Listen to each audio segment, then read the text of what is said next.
Mahiwaga talaga ang mundo. Maraming pwedeng magbago. Maraming pwedeng mangyari sa buhay mo na di mo aasahang mararanasan mo.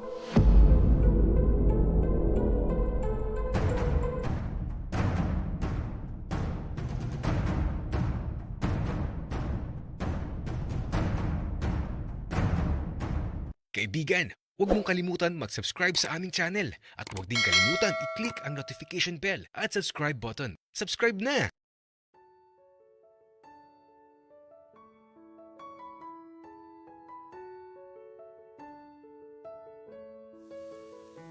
Hala, di talaga ako makapaniwala. Seryoso ba yan? Baka mamaya kidnapin mo na naman ako. Nakakatawa ka naman. Siyempre, hindi ko na gagawin yun. Pero teka, parang nakita ko dito yung kapatid ni William kanina. Umiiyak siya. Lalapitan ko nga sana kaya lang umalis ka agad. Naku, hinahanap ko yun. Saan kaya nagpunta yun? Makikita mo din siya. O siya, sige na. Maiwan na kita at ipagdasal mo na mahanap mo na siya kagad. Salamat po. Ikaw ko naman. Hindi talaga makapaniwala. Nagmadre na pala siya. Dati, halos lumawa yung mga papaya niya nung una namin siyang makita. Pero ngayon, balot na balot. Totoo pala talagang nagbabago ang tao. Pero masaya ako sa ex ni Daddy William ko. Bagong buhay na eh. Siguro kapag sinaktan ako, baka magmadre na lang din ako. Gagi, mali. Pari pala dapat. At eto, lumabas na din kaagad ako ng simbahan. Nakalimutan ko na magdasal pero okay na yun. Ang mahalaga, pumasok ako sa simbahan. Kaya ito, paglabas ko, motor sa hacienda, yun na. Ibig sabihin, andito lang sa malapit si Dave. Kaya naman nagsimula na akong mag-ikot-ikot sa buong paligid. Palakad-lakad lang ako. Tapos, kapag may nakikita akong pagkain eto, kain lang. Nakakagutom eh.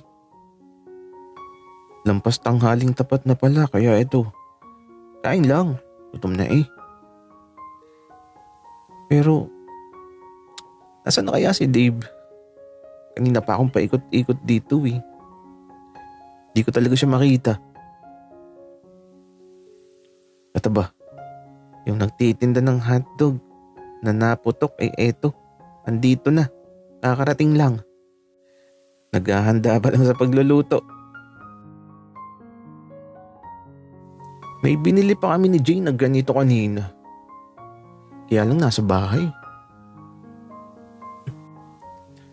Kuya. Dalawa. Utoy. Maigi pa ibili mo muna ako ng mantika doon. Isang bote yung malaki.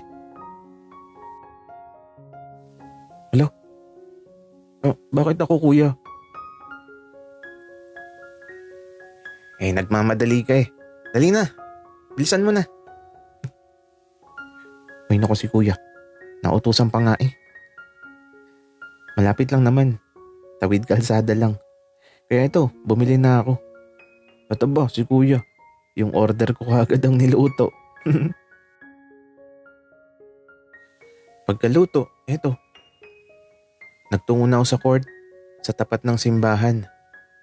Naupo muna ako dito habang kumakain. Tapos, nanood na din ako ng basketball. Nakakagutom talaga, pero okay lang. Ang sarap naman itong hotdog na naputok ang mga cheese. Pero nasa na kaya si Dave? Andito lang talaga yun. Pero saan dito? Kaya naman, diretso lang ako sa pagkain. Ito ba? May kumalabit sa likod ko. Paglingon ko. Maki, bakit nandito ka? Sinong kasama mo? Dave, ikaw pala. Kanina pa kitang hinahanap. Wala akong kasama. Ako lang. Kumain ka na ba?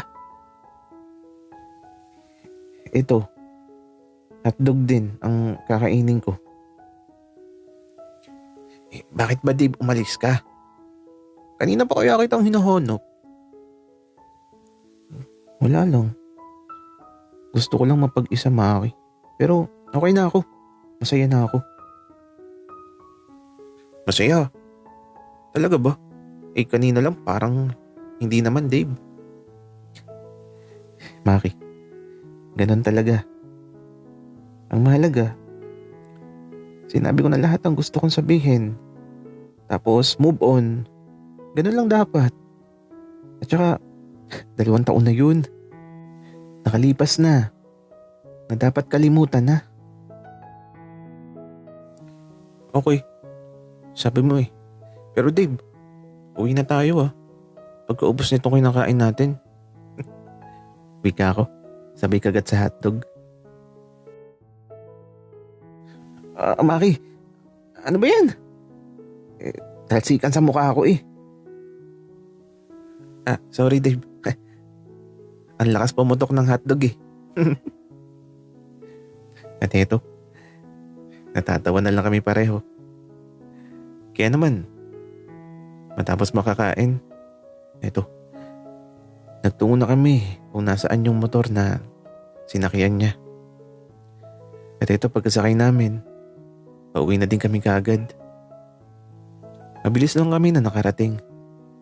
Tapos eto, hindi ko alam kung sasama ba si Dave sa malaking bahay o doon siya uuwi sa bahay nila Aaron.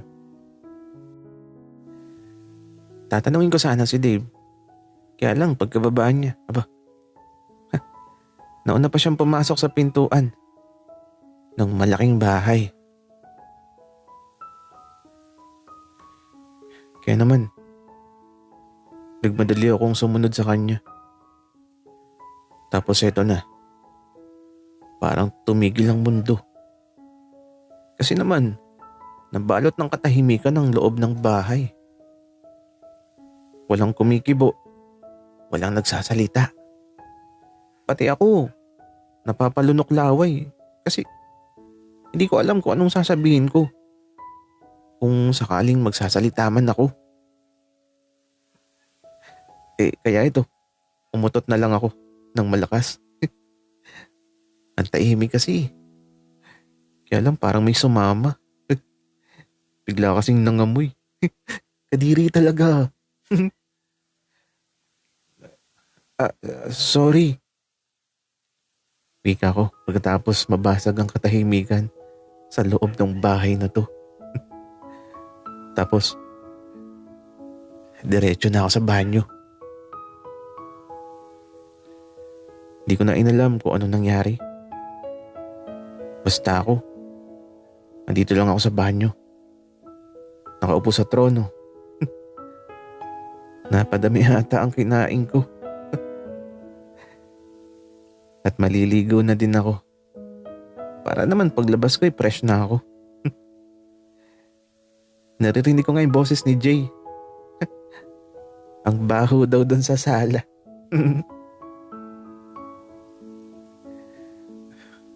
Ay nako.